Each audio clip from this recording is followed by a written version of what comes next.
ओम नमः शिवाय। हरे कृष्ण। राधे राधे। स्वागत है आपका एक बार फिर से मेरे चैनल द रिलीजियस लाइफ में।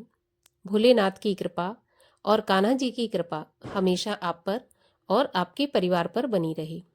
दोस्तों, कल के वीडियो में आपने शिव पुराण के 8वें अध्याय की कथा का श्रवण किया था।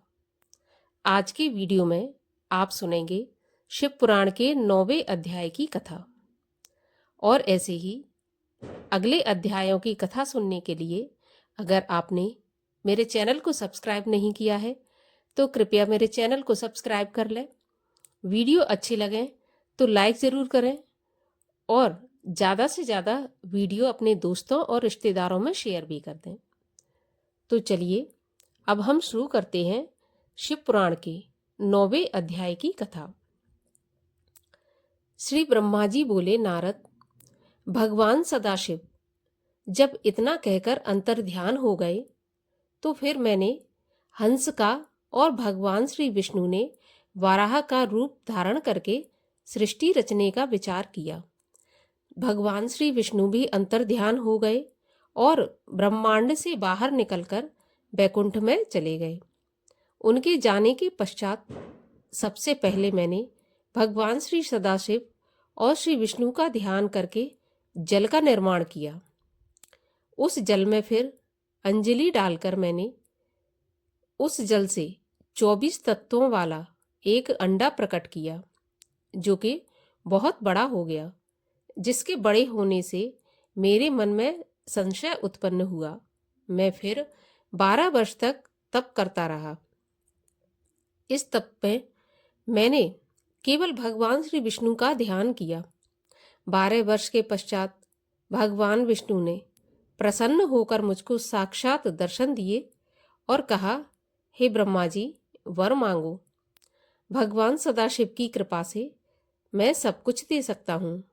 इस पर मैंने उनसे कहा, प्रभु, जो कुछ भगवान श्री सदाशिव का आदेश है वही मैं आपसे मांगूंगा।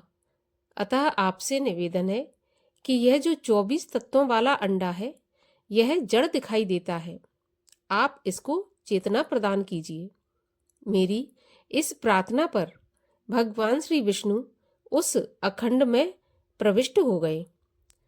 उनसे उस अंड में प्रविष्ट करने के पश्चात उसमें से हजारों सिर, नेत्र और चरणों सहित अव्यय निकले और उन्होंने समस्त पृथ्वी को घेर लिया। भगवान श्री विष्णु 7 लोकों के अधिपति हो गए। भगवान सदाशिव ने इनको कभी न नष्ट होने वाले कैलाश पर स्थान दिया। अब मैं सृष्टि रचने लगा। पहले पाप सृष्टि उत्पन्न हुई, जिसमें कि अविद्या और तम की प्रधानता थी। उससे मैंने स्थावरों की रचना की। इसके पश्चात मैंने मनुष्यों की सृष्टि की रचना के लिए भगवान श्री सदाशिव का ध्यान किया। इसके पश्चात तिरछे चलने वाले जीव उत्पन्न हुए। जब उनसे मुझे संतुष्टि प्राप्त नहीं हुई तो मैंने देवताओं की सृष्टि की, परंतु इससे भी कार्य सिद्धि नहीं हुई। अतः मैंने भगवान श्री सदाशिव की आज्ञा से रजोगुणी मनुष्यों को उत्पन्न किया। जब 5 प्रकार की सृष्टि हो गई तो फिर मैंने सर्गों की रचना की।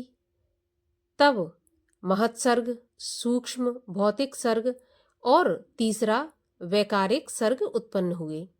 फिर 8 प्रकार की सृष्टि हुई। नवा कुमार सर्ग हुआ। सनकादिक मेरे ऐसे मानसिक पुत्र थे जो कि महान वैराग्य से संपन्न थे। जब मैंने उनसे सृष्टि रचने के लिए कहा तो उन्होंने वैराग्य प्रकट किया।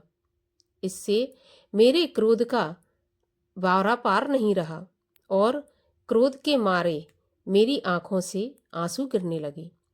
मुझे रोते धोते देखकर भगवान श्री विष्णु ने मेरे पास आकर मुझे समझाया कि इस प्रकार रोने से काम नहीं चलेगा, बल्कि तुम भगवान श्री सदाशिव की तपस्या करो।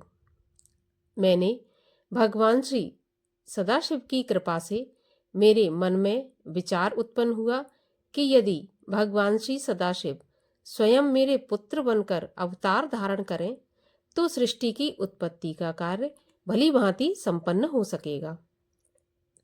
यह विचार करके मैंने उग्र तप किया, जिसका परिणाम यह हुआ कि भगवान श्री सदाशिव मेरी भौहों के मध्य से प्रकट हुए। उनके मस्तक में गंगा की धारा तथा जटाएं शोभा पा रही थी। भाल में त्रिपुंड धारण किए हुए उनके 5 मुख और 4 हाथ थे। ब्रह्मा जी बोले, नारद, भगवान श्री सदाशिव के उस रूप ने, जिसको कि मैं माया के वश होकर अपना पुत्र समझ रहा था, मेरे पास आकर कहा, आज्ञा दीजिए, मैं आपकी तथा वेद की आज्ञा अनुसार कार्य करने के लिए तैयार हूँ। भगवान श्री सदाशिव जी के ऐसे वचन सुनकर मैं अत्यंत प्रसन्न हुआ। मेरी आज्ञा अनुसार भगवान श्री सदाशिव ने भूत, प्रेत, पिशाच, कुशांड, बेताल तथा ब्रह्म राक्षसों को उत्पन्न किया, जिनको देखकर मुझे बड़ा आश्चर्य हुआ और मैंने उनसे कहा कि कुपुत्रों को तुम अभी नष्ट कर दो और श्रेष्ठ पुत्रों को उत्पन्न करो। मेरी बात सुनकर भगवान श्री सदाशिव ने कहा, नहीं, मैं ऐसी सृष्टि उत्पन्न नहीं करूंगा कि जिसको मरना या जीना पड़े। उनको आप स्वयं ही उत्पन्न कीजिए। उनमें से जो प्राणी चिंताओं को त्याग कर परम आनंद में मग्न होंगे, उनको मैं मोक्ष प्रदान करूंगा। इस प्रकार कहकर भगवान श्री सदाशिव ने अपनी माया को खींच लिया। तब मुझे ज्ञात हुआ और फिर मैंने नतमस्तक होकर उनको प्रणाम किया। उन्होंने उठाकर मुझे अपने कंठ से लगाया।